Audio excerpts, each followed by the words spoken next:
uma boa manhã de sábado na casa do Senhor. E agora nós vamos ouvir um pouquinho sobre a palavra de Deus, que nossa atenção seja dada à palavra do Senhor nesse momento. Então, peço que você aí se conecte nesse momento aqui com a mensagem. Hoje eu fui escolhido por Deus para falar um pouquinho sobre o dom profético. Hoje, dia 2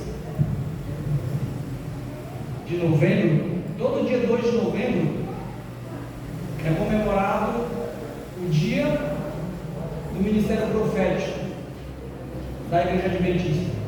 E todo sábado, dia 2, o assunto que é falado, neste sábado, dia 2, o assunto que é falado é sobre o dom profético. Então, hoje nós vamos aprender um pouquinho sobre o espírito de profecia. O que é, qual é a função, por que Deus estabeleceu o espírito de profecia na igreja. Então, muitas pessoas ainda têm dúvidas sobre esse assunto. E hoje, nos estudos bíblicos, tem uma dificuldade, porque muitas vezes o instrutor bíblico não chega nem a estudar com uma pessoa sobre o dom profético. E é um tema muito importante que toda igreja deve conhecer.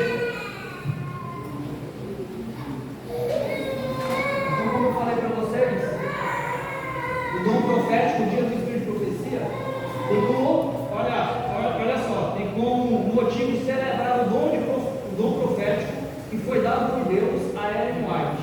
A partir deste dom, a profetisa do Senhor deixou-nos escritos com sábios conselhos pertinentes à vida e à conduta cristã. Então, aqui nós preparamos aqui na frente vários livros, vários materiais que são inspirados por Deus e foram escritos por Ellen White. E depois, no final, eu vou falar um pouquinho sobre eles aqui. Nós temos muito conhecimento, tanto da palavra de Deus, como do que é falado sobre as profecias. E através do dom profético, nós podemos entender a vontade de Deus e ter a certeza de que Deus, Ele guia sempre os nossos passos. Amém? Então, eu gostaria que você abrisse a sua Bíblia no livro de Hebreus. Nós vamos começar lendo aqui a palavra de Deus. Então, abra a sua Bíblia no livro de Hebreus, capítulo 1. Nós sabemos, queridos, que Deus, no passado, Ele se comunicava com o homem face a face. Ali no Jardim do Éden, Deus falava com Adão e Eva face a face. Isso antes da entrada do pecado. Após a entrada do pecado, queridos, Deus mudou a forma de se comunicar com o homem. Agora, Deus não mais se comunicava face a face. Por quê, queridos? Porque o que a Bíblia diz? A Bíblia diz que o pecado faz separação de nós, do ser humano, com Deus. E foi isso que aconteceu com Adão e Eva. Eles perderam o privilégio de falar com Deus face a face. E agora eles apenas ouviram a voz de Deus. Mais para frente, Deus, como o desejo de Deus foi sempre estar no meio do povo, se comunicar com o povo, Ele passou a usar profetas. Ele passou a usar homens escolhidos por Ele para comunicar ao povo a sua vontade. E quando nós vamos para o livro de Hebreus, você já está aí com a sua Bíblia aberta no livro de Hebreus, nós vemos aqui um texto importante. Antes da leitura do texto, vamos orar para que Deus possa nos iluminar na leitura do texto. Grandioso Deus e Pai, a Tua palavra está aberta, Senhor. Neste momento nós sabemos que o Senhor fala conosco. Toda vez que abrimos a Tua palavra, é o Senhor que fala conosco, aos nossos corações. E tem o desejo de nos comunicar vida, de nos transformar. Pedimos, ó Deus, que o Espírito Santo nos ajude neste momento a compreender a Tua palavra e colocar na nossa mente, nos nossos corações. É o que nós pedimos em nome de Jesus. Amém.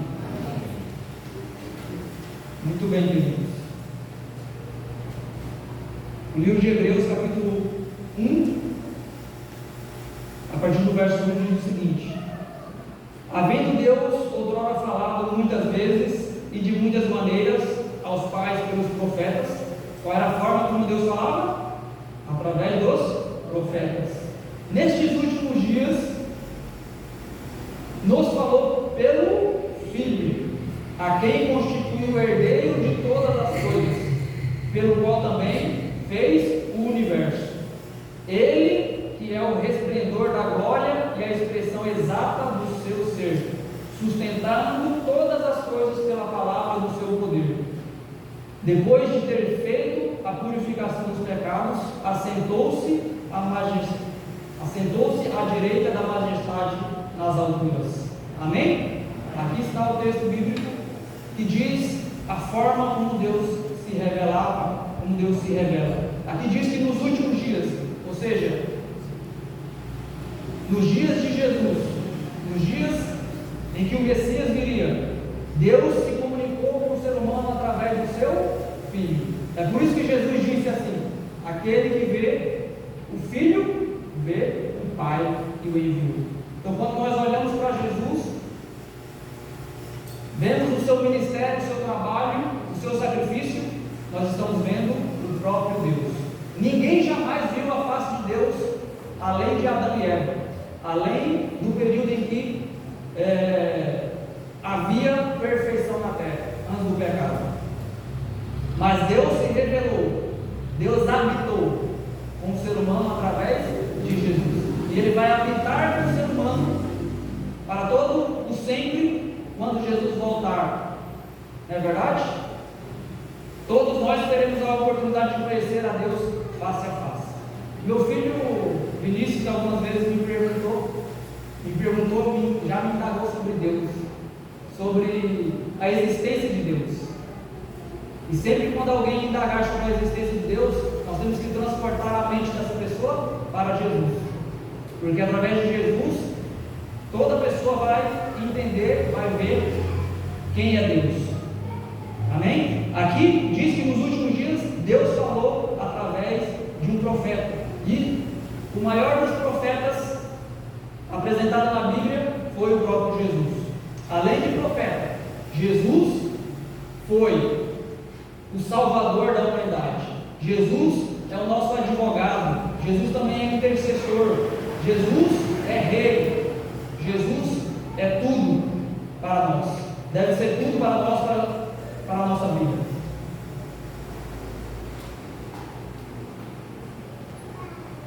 Através dos profetas, Deus nos comunica a sua vontade.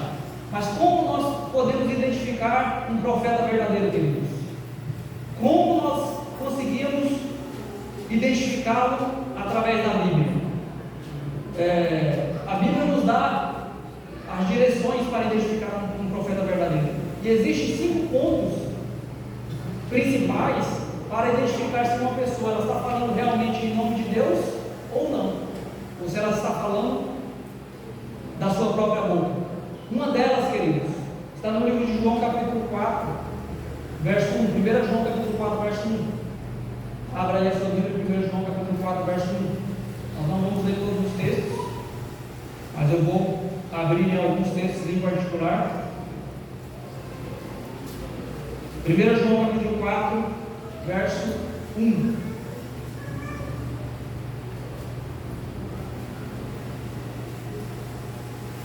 Então, um profeta verdadeiro, ele precisa, queridos, em primeiro lugar, reconhecer que Cristo veio em carne, reconhecer a encarnação de Cristo. E isso nos é dito aqui em 1 João capítulo 4, verso 1 e 2. Diz assim: amados, não deis crédito a qualquer espírito, antes provai os espíritos se procedem de Deus, porque muitos falsos profetas têm saído pelo mundo afora. Nisto conhecereis o Espírito de Deus. Todo espírito que professa que Jesus Cristo veio em carne é de Deus. E todo espírito que não professa Jesus, verso 3, não procede de Deus.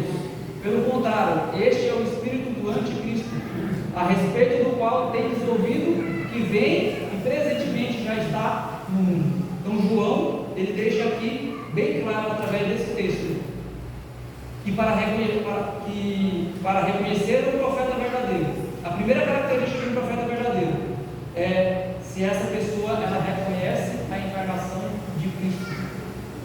Se ele rejeitar essa informação, não é um profeta verdadeiro. Outra coisa mais, um profeta verdadeiro precisa, queridos, tudo que ele ensinar precisa estar de acordo com a palavra de Deus. Então, se o profeta ele ensina algo que é contrário à palavra de Deus, que não está de acordo com a palavra de Deus, nós podemos rejeitar esse profeta, pois ele não é um profeta verdadeiro. Outra característica para identificar um profeta verdadeiro, queridos, são os frutos na vida dessa pessoa. Qualquer pessoa pode se levantar no púlpito e dizer que ele é um profeta de Deus. Qualquer pessoa. Mas aqueles que ouvem essa pessoa, eles têm que pautar a vida dessa pessoa de acordo com a Bíblia, com a palavra de Deus. Então, os frutos na vida dessa pessoa vai revelar também se ele é um profeta verdadeiro. Será uma pessoa honesta, será uma pessoa que guarda os mandamentos de Deus, será uma pessoa que ensina a verdade. Se essa pessoa dá frutos para o Evangelho, este pode ser reconhecido como um profeta verdadeiro. Outra característica, e essa é muito importante, queridos, para identificar um profeta verdadeiro é quando a profecia que ele falou se cumpre. Eu contei aqui na história das crianças sobre o profeta Eliseu, e ele fez uma profecia. Ele profetizou para a mulher sunamita que depois de 1 ano ela teria um filho. E isso aconteceu. Isso demonstrou o quê? Que realmente Eliseu era um profeta de Deus. Porque ele não poderia realizar um milagre tão grande como esse se Deus não estivesse com ele. Se Deus não tivesse feito a obra, tivesse realizado o que ele ali predisse. Entende? E um texto muito importante para nós ler a respeito disso está no livro de Deuteronômio. Vamos ler Deuteronômio. Vá para Deuteronômio capítulo 18. Precisamos ler esse texto. Deuteronômio capítulo 18.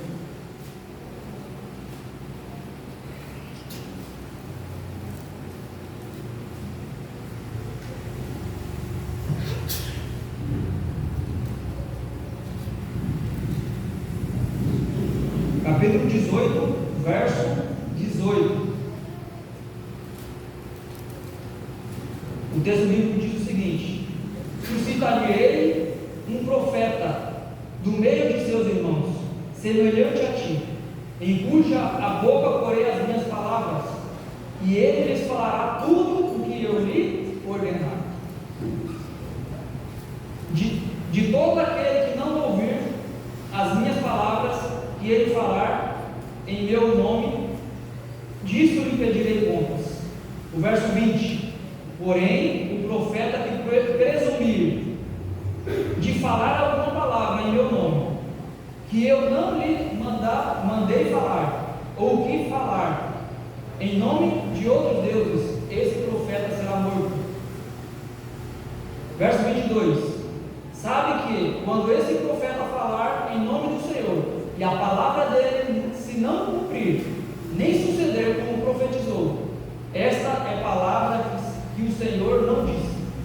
Com soberba a falou o tal profeta, não tenhas temor dele. Então veja, Deus ele deixa bem claro aqui que ele escolhe nomes, escolhe profetas para falar em seu nome.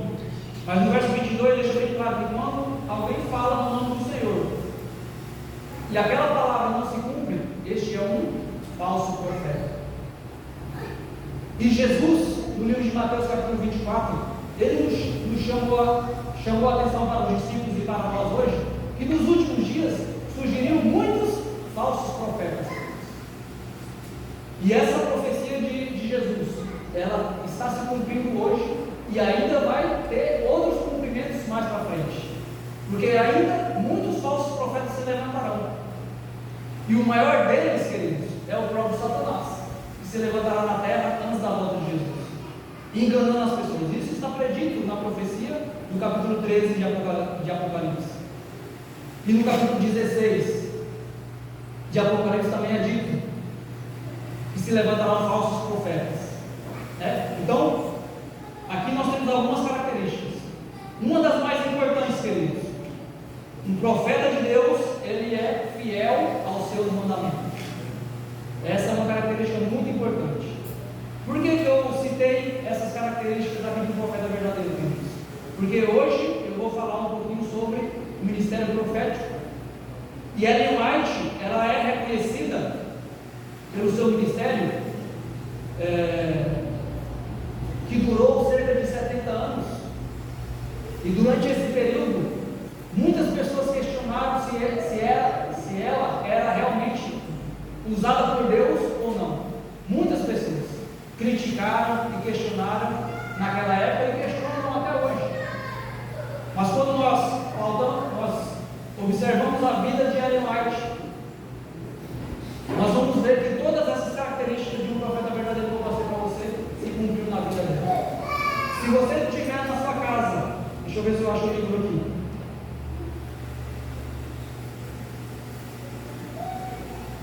Esta coleção de livros, Mensagem de Esperança, essa coleção de livros foi lançada em 2015, porque em 2015 se completou 100 anos do ministério profético de Ellen White. Hoje nós temos 109 anos da morte de Ellen White. E aqui nessa coleção tem um livro chamado Vida e Ensinos. Nesse livro é contado um pouquinho da história dela, da história dessa mulher incrível que foi usada por Deus. Então, se você tiver esse livro em casa, não leu ainda, leia. Se não tiver, adquira. Eu tenho um livro desses que eu uso para estudo. Então, todos os livros que estão aqui, a maioria são meus, todos eles eu uso para estudo. Toda vez que eu vou preparar uma mensagem, fazer um sermão, eu procuro os escritos dela, onde ela fala sobre o assunto para que a minha mente possa receber mais luz sobre aquele assunto, poder compreender mais o texto bíblico. Essa é uma das funções do Espírito de Profecia. São três características principais, três funções principais dos escritos de Ellen White. Eu vou falar para você quais são elas. Primeira função, queridos: conduzir as pessoas à Bíblia. Então, toda vez que você sai na rua e distribui um livro, ou entrega um livro que foi escrito por Ellen White, você pode ter certeza que a pessoa que lê este livro, ela será o tempo todo guiada até a palavra. Por quê? São muitas as referências bíblicas usadas por ela, e todas essas referências levam a mente da pessoa a buscar a palavra de Deus. Então, qual é a primeira função? Conduzir as pessoas até a Bíblia. É por isso que nós conhecemos os escritos dela como a luz menor que nos guia até a luz maior, que é a palavra de Deus. Certo? Então, a primeira função: conduzir as pessoas até a Bíblia. Segunda função do Espírito de Profecia, queridos: corrigir aqueles que se desviam da verdade bíblica. Então, existem muitas mentiras faladas, ensinadas por líderes religiosos, por pregadores, por instrutores bíblicos, muitas heresias que são ensinadas. E o Espírito de Profecia, para nós, adventistas do sétimo dia, é um meio, queridos, de nos ajudar, de nos direcionar a palavra e de corrigir os erros, os ensinos, as falsas interpretações da Bíblia. Então, essa é a segunda função dos escritos. E a terceira função, queridos: ajudar a esclarecer temas da Bíblia e sua mensagem. Então, os escritos, eles nos ajudam a esclarecer temas da Bíblia. Quantos aqui já leram algum texto na Bíblia, alguma passagem da Bíblia, e quando você está ali lendo os escritos do Espírito de Profecia, você consegue compreender melhor aquele texto? É porque essa é uma das funções trazer luz, esclarecer assuntos que estão entre linhas, que a Bíblia ela não se aprofundou. É interessante porque existem assuntos em que os escritos se aprofundam tanto e nos dão uma luz extraordinária. Eu vou pegar um dos livros aqui que faz muito isso, e nos ajuda muito nessa questão. Talvez um dos livros mais famosos escritos. Esse aqui faz parte da coleção Conflito. Quantos tem da coleção Conflitos aqui? Alguém tem algum livro dessa coleção? Alguns têm aqui livros dessa coleção. É uma coleção maravilhosa. Esse aqui, O Libertador, é o desejado de todas as nações. Se você não leu esse livro, eu indico para você ler, porque aqui é uma biografia da vida de Jesus extraordinária, né?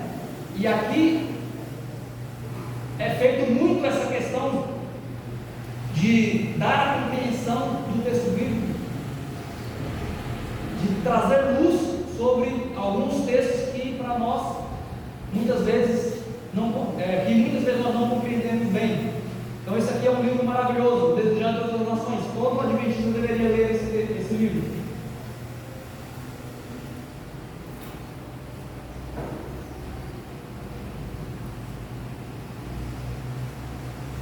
Terceira função dos escritos: ajudar a esclarecer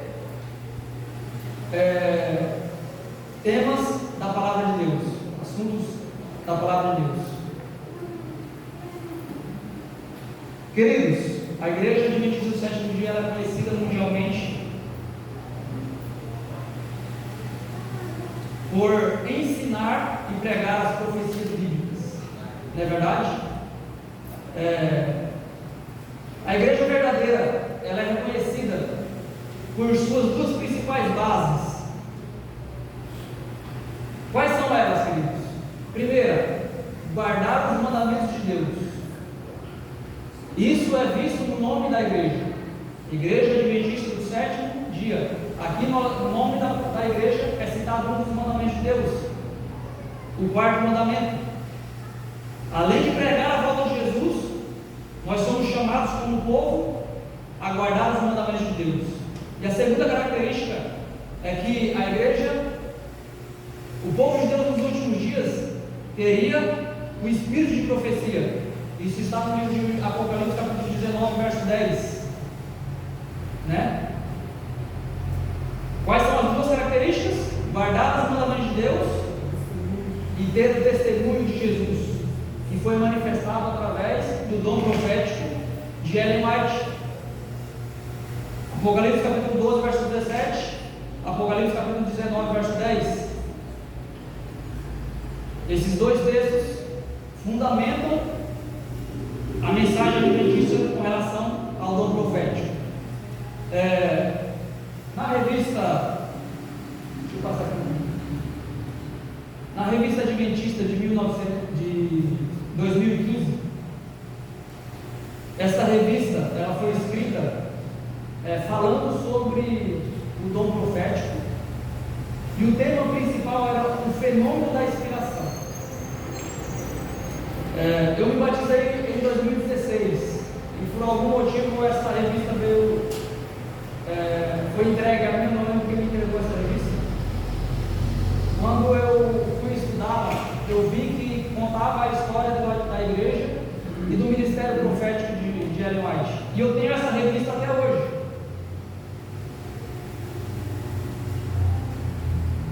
Está aqui em minhas mãos, de 2015. Essa é a revista, né? E durante todos esses anos, durante 6 ou 7 anos, todos os anos, no dia do Espírito de Profecia, eu sempre fui chamado para falar sobre esse assunto. E eu achei que não ia falar esse ano, até eu receber o convite do irmão Perusma para falar sobre esse assunto aqui novamente. E para mim é uma grande bênção, é uma grande honra poder compartilhar esse conhecimento com a igreja sobre o dom profético. Nessa revista é apresentado uma linha de tempo, é falado do dom profético com muitos detalhes. E eu vou trazer para vocês alguns detalhes sobre o dom profético com base no que está escrito nessa revista e com base no que eu estudei durante todos esses anos sobre o espírito de profecia. Bom, vamos lá. Ellen Gold Harmon era o nome de Ellen White. Mas de onde veio o nome White? O nome White veio do esposo de Ellen White, que se chamava James ou Tiago White, o companheiro de jornada dela. Deixa eu ver se eu tenho uma foto dele aqui. Passando. Aqui está ele, Tiago White. Tiago White foi um grande pregador do movimento adventista. E ele também foi o primeiro presidente da Associação Geral, que hoje tem lá o pastor Ted Wilson como presidente. Então Tiago foi um grande pregador, foi alguém que ajudou o movimento adventista a seguir em frente juntamente com Ellen White. Alguns dizem que Ellen White foi a fundadora da igreja adventista, mas isso não é verdade, queridos. Ellen White, quem fundou a igreja adventista foi o próprio Deus, foi o próprio Jesus. Ellen White foi apenas um instrumento usado por Deus para guiar os passos desse movimento, que passou por um grande desapontamento, certo? Então Ellen White ela foi usada por Deus para que esse movimento não morresse, mas que continuasse e chegasse até os nossos dias, e nos alcançasse hoje, né? Então Ellen White nasceu em 1827, esse foi o ano de nascimento de Ellen White, mais precisamente no dia 26 de novembro, certo? Ela, queridos, escreveu mais de 100 mil páginas. Você tem ideia do que é escrever 100 mil páginas à mão? Hoje os escritores, eles escrevem no computador, né? Mas Ellen White escrevia tudo à mão. Ela passava grande parte do seu dia e passou grande parte da sua vida escrevendo. Por quê, queridos? Porque quando ela recebia as visões, Deus orientava ela a dar a entender ao povo o que Deus tinha revelado. Deus queria que a mensagem que ela recebia fosse dada ao povo. Então, Ellen White escrevia. E aqui nós temos algumas das obras que ela escreveu e compilações que foram feitas com os escritos dela, né? Então ela escreveu mais de 100 mil páginas, cerca de 25 milhões de palavras. Ellen White teve cerca de 2.000 visões e sonhos. As visões, queridos, duravam em média, a menor visão durava cerca de 1 minuto, e as maiores visões duravam cerca de 4 horas, as mais longas visões, certo? Antes de ser chamada para o ministério profético, ainda na infância, bem antes, Ellen White sofreu um grave acidente. Isso está relatado aqui no livro Vida e Ensinos. Aos 9 anos de idade, ela sofreu um acidente que eu diria que foi um atentado. Uma colega de escola atirou em sua direção uma pedra que acertou o seu rosto. E por conta disso, queridos, ela teve muita dificuldade na escola. Ela não conseguiu se desenvolver nos seus estudos, porque esse ferimento trouxe consequências graves. Ela, durante 3 semanas, ficou praticamente em coma. Quando o seu pai, que se chamava Robert, chegou de sua viagem, ele praticamente não reconheceu a sua filha, porque o rosto de ela ficou realmente desfigurado. Tão forte foi a pedrada que ela levou. E aí nós vemos então quão poderoso foi o agir de Deus na vida dela, porque mesmo ela não tendo nenhuma instrução acadêmica, ela escreveu tantas obras. E isso já nos demonstra com clareza que realmente ela foi alguém usada e inspirada por Deus. A forma como escreveu, o quanto que ela escreveu. Ela, queridos, fazia parte de uma igreja, que era a igreja metodista. E em 1843, Ellen White e sua família, seu pai, seus irmãos e sua mãe, foram expulsos dessa igreja por conta da aceitação da pregação de Guilherme Miller, por conta da pregação do movimento adventista iniciado por Guilherme Miller. Eles aceitaram a mensagem de Guilherme Miller, e quando eles apresentaram na igreja metodista alguns pontos com relação a isso, eles foram advertidos e resolveram não permanecer na igreja, foram afastados da igreja metodista. Em 1844, Ellen White teve a sua primeira visão aos 17 anos. A primeira visão de Ellen White falava sobre o movimento, falava sobre o desapontamento de 1844. E eu gostaria de passar para você um vídeo rapidinho, de 2 minutos. Se você não assistiu ainda no YouTube esse vídeo, falando sobre a sua primeira visão, eu vou pedir para o Abner colocar agora, para você poder entender um pouquinho sobre essa visão, a primeira visão que ela teve. O Espírito Santo me sobreveio e pareceu-me estar subindo mais e mais alto da escura terra. Voltei-me para ver o povo do advento no mundo, mas não pude achar, quando uma voz me disse: olha novamente, e olha um pouco mais para o alto. Com isso, olhei mais para o alto e vi um caminho reto e estreito, levantando em lugar elevado do mundo. O povo do advento estava neste caminho, a viajar para a cidade que se achava na sua extremidade mais afastada. Tinha uma luz brilhante colocada por trás deles no começo do caminho, o qual um anjo me disse ser o clamor da meia-noite. Essa luz brilhava em toda a extensão do caminho e proporcionava claridade por seus pés, para que assim não tropeçassem. Se conservassem o olhar fixo em Jesus, que se achava precisamente diante deles, guiando-os para a cidade, estavam seguros. Mas logo alguns ficaram cansados e disseram que a cidade estava muito longe e esperavam que ela terminasse antes. Então Jesus os animava, levantando seu glorioso braço direito, e de seu braço, meus queridos, saiu uma luz que incendiava sobre o povo do advento, e eles clamavam aleluia. Outros temerosamente negavam a existência da luz atrás deles e diziam que não fora Deus que os guiara tão longe. A luz atrás deles desaparecia, deixando-lhes os pés em densas trevas, de modo que tropeçavam e, perdendo de vista o sinal e a Jesus, caíam do caminho para baixo, no mundo tenebroso e ímpio.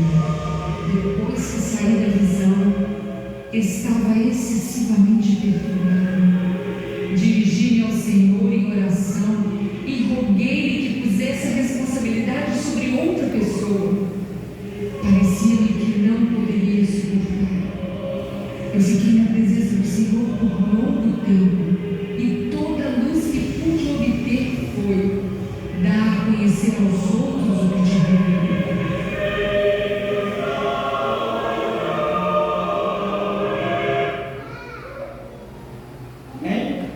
Nós vemos aqui a sua primeira visão, mostrava o caminho do povo do advento em direção a Canaã celestial. Essa visão ela foi dada por Deus para fortalecer aqueles que permaneceram na fé da mensagem da breve volta de Jesus. Veja que no final ele acha que diz: dá a conhecer aos outros o que eu te revelei. Esse é o desejo de Deus. Deus nos revela a sua vontade através da sua palavra, e Ele fortalece essa vontade dom profético. Essa foi apenas uma das milhares de visões que Ellen White teve. Como eu falei para vocês, as visões duravam entre 1 minuto a 4 horas. Falando um pouquinho mais sobre a história dela, eu falei para vocês que ela casou-se com Tiago White, e esse casamento, queridos, aconteceu em 1846. Ellen White tinha 25 anos, e essa união poderia-se dizer que foi providência de Deus, porque essa união trouxe um grande reavivamento para o povo do Advento. E Ellen White e Tiago White juntos fizeram com que a mensagem da volta de Jesus prosseguisse e continuasse, através das orientações de Deus e através do trabalho incansável de Tiago White. Ellen e Tiago tiveram 4 filhos. Em vida, ela perdeu 2 desses 4 filhos. Um morreu aos 16 anos. Esse foi Henry Nichols, que morreu aos 16 anos. Um outro dos filhos de Ellen White morreu logo no início da vida, né? Ele morreu, ele não tinha completado nem 4 meses de vida. Foi John Herbert. Uma curiosidade foi que o irmão mais velho, que morreu aos 16 anos, antes de morrer, ele fez um pedido muito especial. O pedido dele foi que ele fosse enterrado junto com seu irmão mais novo, junto com aquele que morreu com 6 anos, com 4 meses de vida. Por quê?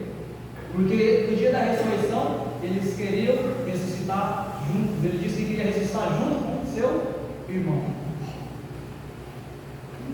Ellen White, durante o seu ministério, não teve vida fácil, queridos.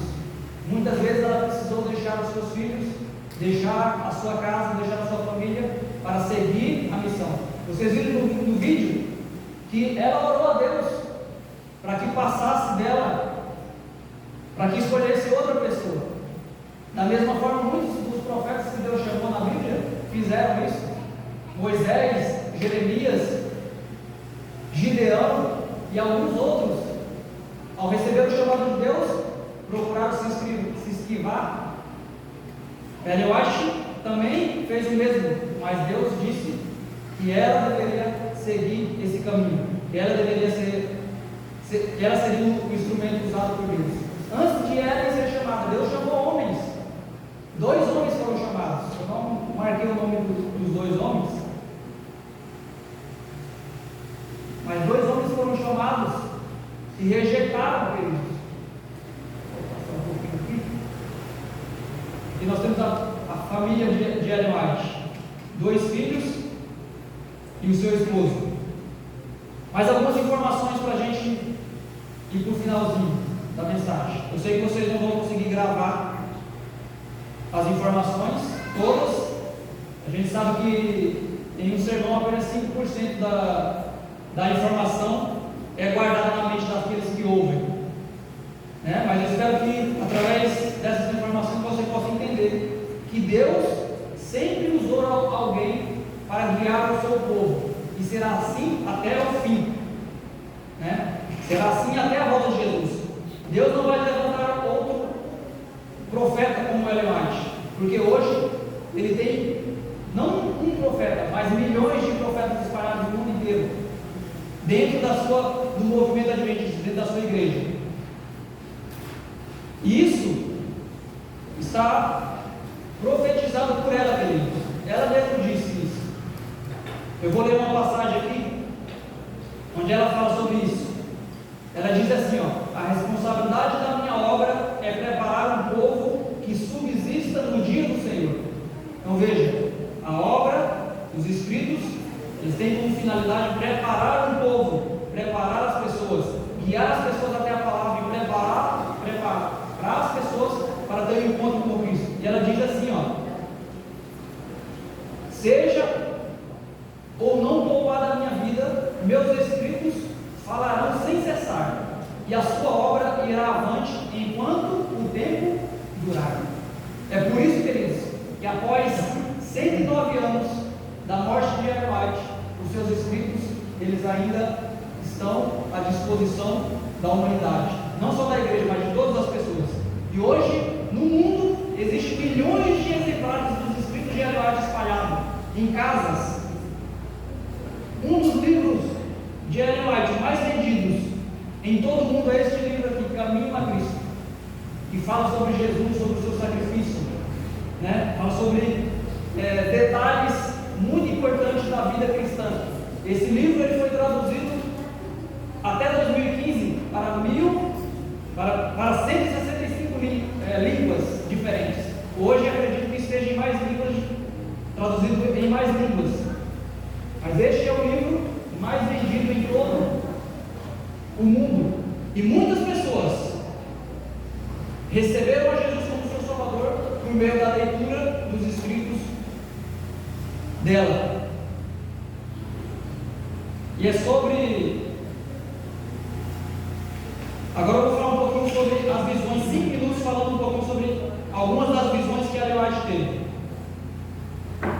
A primeira visão, como eu falei para você, foi em 1844, o caminho estreito, que nós vemos aí no vídeo, que mostrava a jornada do povo do advento rumo à cidade celestial. Essa foi a primeira visão. Em 1845, Ellen White teve uma outra visão, e durante essa visão algo sobrenatural aconteceu. Durante essa visão, Ellen White, ela segurou uma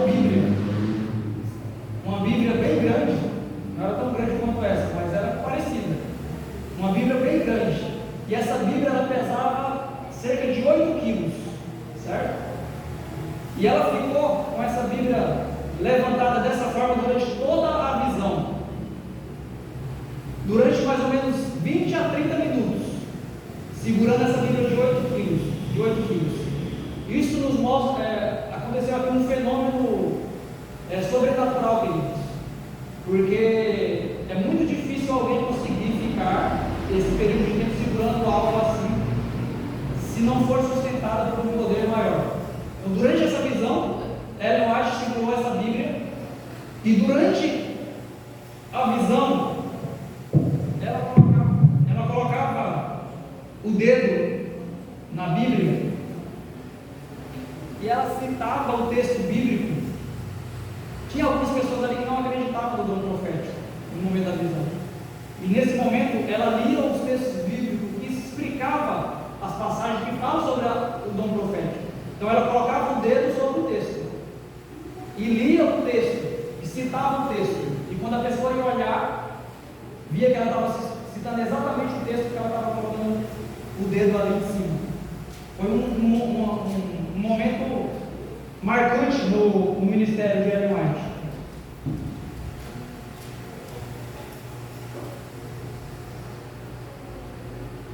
Em 1847, Ellen White ela teve uma visão do santuário celestial, do trabalho de Jesus, que Jesus está fazendo por nós hoje.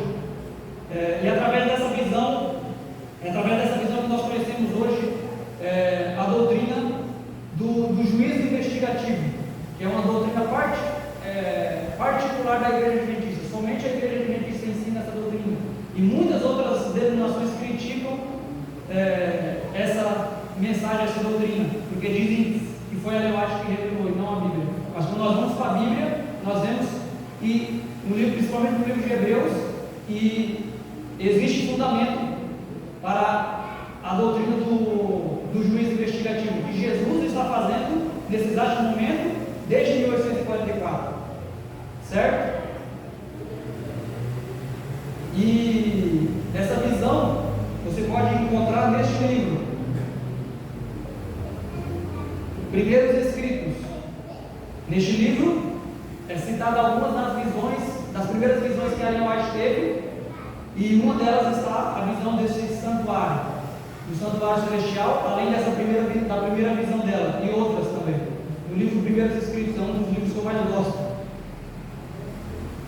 E a mais importante das visões, eu diria, que Ellen White teve, ocorreu em 1858, queridos.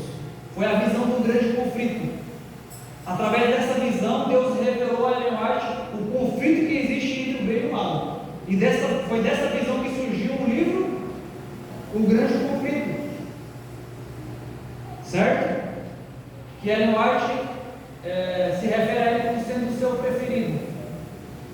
Ao receber essa visão, essa visão foi tão importante, tão impactante, que o próprio Satanás tentou tirar a vida de Ellen White. Em uma viagem de trem, o próprio Satanás tentou tirar a vida de Ellen White para que ela não escrevesse sobre essa visão que ela teve.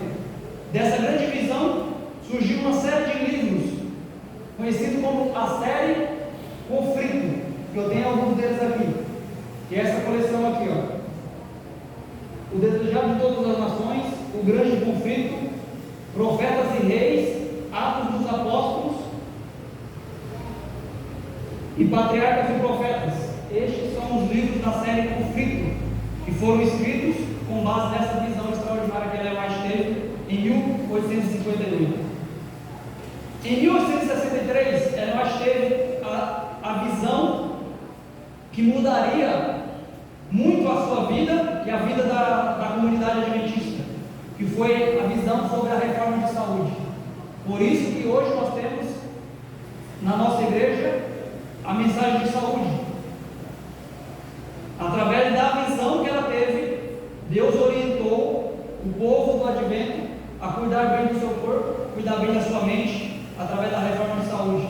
Ellen White, queridos, ela pregou e ensinou sobre a reforma de saúde, e através dela foram criadas redes de hospitais, clínicas de saúde natural, por influência dos escritos com relação à mensagem de saúde. E a igreja é bem conhecida no mundo por conta disso. E lá na cidade de Loma Linda, na Califórnia, existe um dos maiores centros de saúde do mundo. Ali naquela cidade existem os adventistas, em grande parte, mora uma grande parte do povo adventista dos Estados Unidos, e a cidade é conhecida como a cidade onde as pessoas têm uma melhor qualidade de vida do mundo, certo? E onde as pessoas vivem mais, porque receberam essa mensagem, a mensagem de reforma de saúde, e colocaram em prática nas suas vidas. Por fim, no dia 3 de março de 1915, foi o ano em que Ellen White morreu, ela teve a sua última visão, onde ela selou o seu ministério profético. Ela descansou, mas o seu legado ela vai continuar até a volta de Jesus. Amém?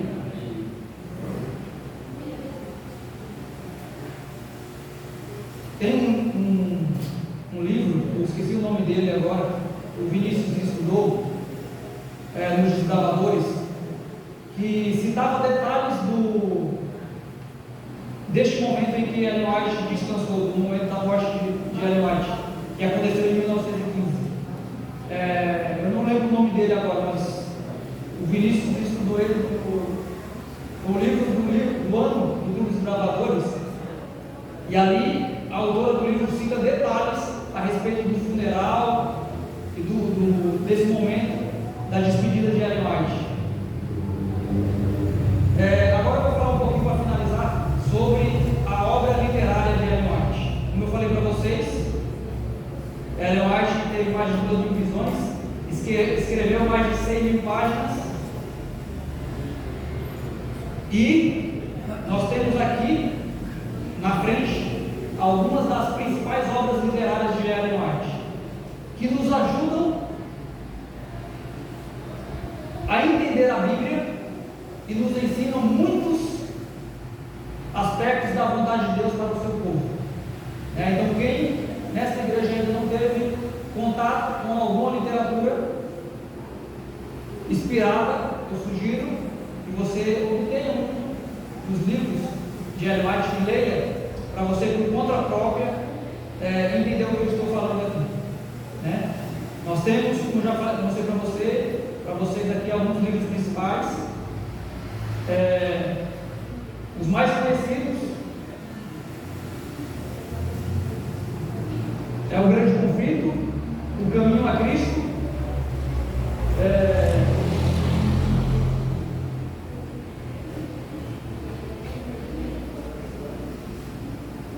meu favorito, o Vida de Jesus, é um dos mais conhecidos. Todos esses livros, queridos, são adquiridos na Casa Publicadora Brasileira, espalhados no mundo inteiro, e foi mais uma das obras orientadas por Deus, que foi a produção dos livros, a criação das editoras da igreja, né? Então eles são distribuídos e vendidos pelo Ministério da Comportagem. Eu tenho alguns livros aqui do Ministério da Comportagem, que são livros diferenciados, né? E junto desses livros da Comportagem são vendidos os livros do Espírito de Profecia. Vida de Jesus é um deles, O Grande Conflito, O Caminho a Cristo, O Desejado de Todas as Nações. São livros que são usados no Ministério de Publicações, são vendidos no Ministério de Publicações e são levados até a casa das pessoas. Deus, queridos, tem uma obra muito especial através das publicações dos Espíritos de Anoite. E eu acredito, queridos, que o fim da pregação do Evangelho se dará por meio das literaturas. É impossível arrancar da casa das pessoas, de milhões de pessoas no mundo, todas as literaturas que foram distribuídas até hoje. A Bíblia, ela será arrancada das mãos das pessoas, mas elas encontrarão nos livros, nas suas prateleiras, empoeirados, verdades especiais que salvarão as suas vidas. Que Deus possa nos ajudar, que Deus possa nos abençoar, que nós possamos sentir um desejo, queridos, de estudar mais a Bíblia e os escritos inspirados. Por quê, queridos? Rejeitar a Bíblia e a inspiração vai fazer com que muitos do povo de Deus, muitas pessoas se percam. A Bíblia diz em Amós 3,7 que Deus não fará nada sem antes revelar aos seus servos, os profetas. E nós temos esse privilégio, essa revelação para nos guiar. Provérbios 22,18 diz que não havendo profecia, o povo se corrompe. Se não houvesse o ministério profético, não houvesse profecia, o povo se desviaria da verdade. E por fim, 2 Crônicas 20:20 diz: crede nos seus profetas e prosperareis. Amém? Deus possa nos ajudar. Vamos cantar novamente o hino 280 do Hinário Adventista, que fala sobre o dom profético.